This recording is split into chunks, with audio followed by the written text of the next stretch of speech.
ધર્મેન્દ્ર પ્રધાનનું રાજીનામું એ દેશના યુવાઓની જીત છે, દેશમાં લોકશાહીની જીત છે. જે અંગ્રેજો આ તાનાશાહનું શાસન ચાલે છે એ તાનાશાહ શાસકોની હાર છે.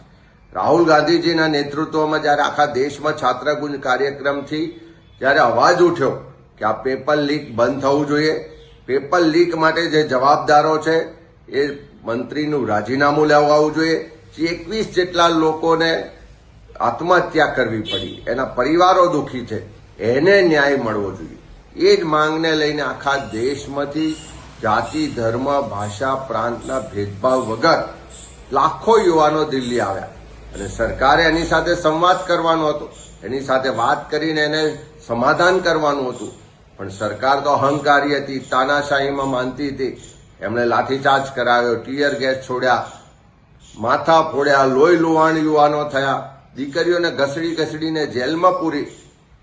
અને રાહુલ ગાંધી વિપક્ષના નેતા ખડગે સાહેબને બધા જયારે પ્રધાનમંત્રી આવાસની બહાર ધરણા કરવા ગયા ત્યારે પણ પોલીસે એમને ઘસડીને ધરપકડ કરી. આખા દેશમાં અવાજ ઉઠ્યો, આખા દેશની એક એક ગલી, એક એક શહેર અને દેશની સરહદોને વિદેશ સુધી પણ અવાજ ઉઠ્યો કે આ તાનાશાહી નહીં ચાલે, રાજીનામું આપવું પડશે. આજે છેલ્લે ઝૂકવું પડ્યું, સરકારે રાજીનામું આપવું પડ્યું. પણ એનાથી જે 21 જેટલા માસૂમ વિદ્યાર્થીઓએ આત્મહત્યા કરી એને હજુ ન્યાય નથી મળવાનો. એના પરિવારોને પણ ન્યાય મળવો જોઈએ.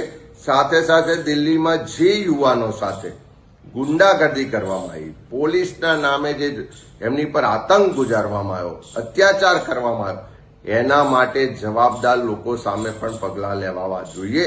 ત્યારે આજે દેશમાં યુવા શક્તિની જીત થઈ છે. આવનારા સમયમાં દેશના યુવાનો ભ્રષ્ટાચારી, અહંકારી શાસકોને પણ ઉખેડી ફેંકવા માટે મક્કમ બન્યા છે.